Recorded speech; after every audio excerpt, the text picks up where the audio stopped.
sehat dan bahagia untuk seluruh Bapak Ibu guru dimanapun berada. Perkenalkan, saya Titis Caturwikati di kelas 6 dari SD Negeri Pedulian 03. Pembelajaran ilmu pengetahuan alam dan sosial atau IPAS bagi siswa sekolah dasar berfungsi untuk memberikan bekal mengenai pengetahuan fenomena alam dan interaksi yang ada di dalamnya. Hal ini tentu sangat berguna untuk menunjang masa depan mereka. Namun, pengalaman pembelajaran di dalam kelas menunjukkan adanya sebagian murid yang kurang minat terhadap pembelajaran dan sebagian besar aktivitas hanya dilakukan oleh murid-murid tertentu saja. Permasalahan lain timbul karena adanya perbedaan gaya belajar yang sangat mencolok antara beberapa siswa. Permasalahan-permasalahan tersebut membuat pemahaman murid terhadap materi pembelajaran menjadi kurang dan akhirnya hasil belajar pun rendah. Berdasarkan permasalahan-permasalahan yang tersaji, maka saya menerapkan model pembelajaran problem-based learning dan berdiferensiasi proses serta program pada materi pembelajaran IPAS khususnya materi sistem syarat. Model pembelajaran problem-based learning merupakan salah satu model pembelajaran yang direkomendasikan oleh kurikulum Merdeka untuk diterapkan pada pembelajaran di dalam kelas. Model ini mengangkat isu-isu ataupun fenomena-fenomena yang terjadi secara kontekstual di dalam kehidupan siswa. Tujuan dari best practice ini adalah yang pertama, untuk mendeskripsikan proses implementasi model pembelajaran problem-based learning untuk meningkatkan pemahaman materi IPA siswa kelas 6. Dan yang kedua adalah untuk menganalisis tingkat keberhasilan implementasi model pembelajaran problem-based learning berdiferensiasi pada pemahaman IPA siswa kelas 6. Tahapan pelaksanaan implementasi model pembelajaran problem-based learning berdiferensiasi melalui 4 tahapan. Yang pertama, tahap perencanaan, yaitu membuat perencanaan pelaksanaan pembelajaran beserta seluruh instrumen yang diperlukan.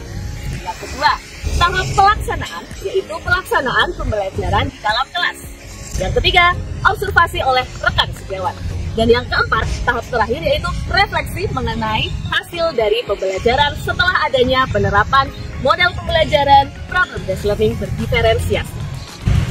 Pelaksanaan sintak atau langkah-langkah pembelajaran dengan model problem-based learning berdiferensiasi disajikan dalam video yang akan kita saksikan bersama-sama. Kegiatan pembelajaran diawali dengan berdoa bersama yang dipimpin oleh salah satu murid secara bergantian.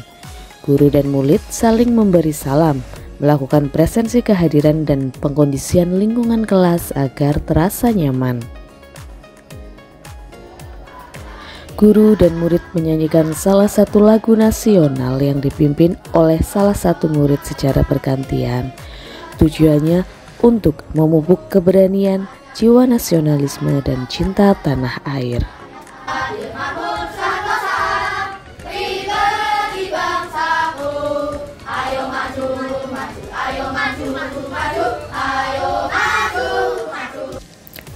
Guru mengingatkan kesepakatan kelas yang sudah dibentuk agar kondisi kelas bersih, nyaman, dan menyenangkan untuk kegiatan pembelajaran. Ice breaking yang dipilih bertujuan untuk menyiapkan konsentrasi murid pada kegiatan pembelajaran sehingga murid merasa semangat dan senang untuk belajar. Guru dan murid melakukan tanya jawab mengenai materi pertemuan sebelumnya dan mengaitkannya dengan pembelajaran hari ini. Guru menyampaikan rangkaian kegiatan yang akan dilakukan, tujuan serta manfaat pembelajaran hari ini. Sintak problem-based learning dimulai dengan orientasi murid pada permasalahan kontekstual yang akan dipelajari hari ini. Guru memberikan pertanyaan untuk menggali pemahaman awal murid dan melatih murid berpikir kritis. Selanjutnya adalah mengorganisasikan murid untuk belajar. Murid dikelompokkan sesuai dengan hasil pemetaan kecenderungan gaya belajarnya. Satu kelompok terdiri atas 4-5 orang. Guru memberikan penjelasan kegiatan yang akan dilakukan, yaitu percobaan panas, percobaan dingin, dan tugas diferensiasi masing-masing kelompok. Setiap kelompok diberikan lembar kerja sesuai pemetaan gaya belajarnya masing-masing, yaitu kelompok visual, kelompok auditori, dan kelompok kinestetik. Pada sintak ini, guru membagikan seluruh alat dan bahan yang diperlukan untuk melakukan percobaan. Guru juga memberikan petunjuk keselamatan kerja karena kegiatan cukup berbahaya yang berhubungan dengan api dan es. Murid membaca lembar kerja yang diberikan untuk dipahami sebelum melaksanakan pengumpulan data. Murid mulai melakukan percobaan dengan bimbingan dan arahan dari guru. Guru pun mengamati setiap proses yang terjadi dalam setiap kelompok, menanggapi pertanyaan individu maupun kelompok. Setiap kelompok melakukan percobaan panas pada bagian tangan, yaitu ujung jari, telapak tangan, dan punggung tangan secara bergantian didekatkan pada api dengan jarak yang aman dan mengamati yang dirasakan. Percobaan dingin dilakukan dengan menyentuh es batu menggunakan bagian tangan, yaitu ujung jari, telapak tangan, dan punggung tangan secara bergantian. Diferensiasi dilakukan pada proses dan produk pembelajaran. Kelompok visual diberikan tugas untuk menggambar dan memberikan label pada bagian utama sistem saraf serta menuliskan hasil percobaannya. Kelompok auditori diberikan proses untuk menuliskan bagian utama sistem saraf dan fungsinya dalam sebuah lagu sederhana serta mempresentasikannya di depan kelas dan juga menuliskan hasil percobaannya. Kita dengarkan sekilas.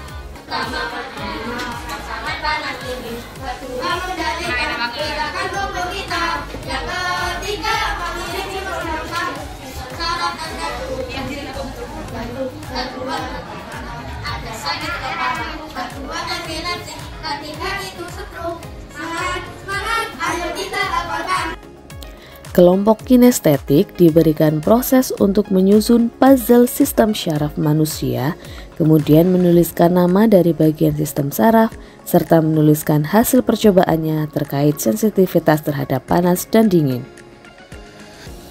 Saat kegiatan pembelajaran berlangsung, terjadi pemadaman listrik. Oleh sebab itu, penyajian hasil percobaan yang direncanakan menggunakan LCD proyektor diubah dengan memanfaatkan papan tulis di depan kelas. Setiap kelompok menyajikan data hasil percobaan panas dan dingin secara bergantian pada papan tulis yang ada di depan kelas. Murid bersama dengan guru membandingkan hasil yang diperoleh antar kelompok.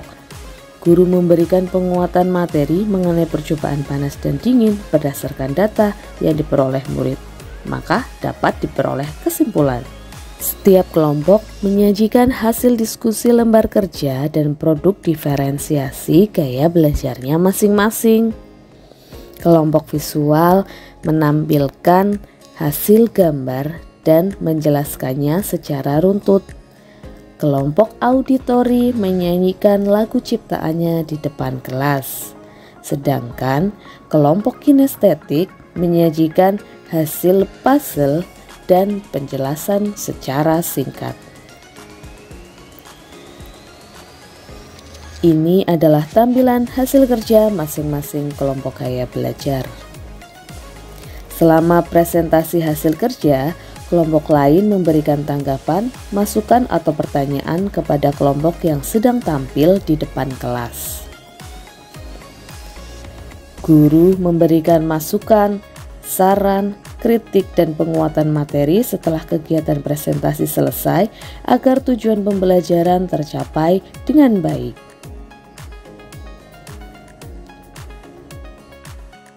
Pada akhir pembelajaran, setiap murid mengerjakan tes formatif secara individu untuk mengukur hasil belajarnya, sehingga tingkat keberhasilan implementasi model pembelajaran dapat diketahui.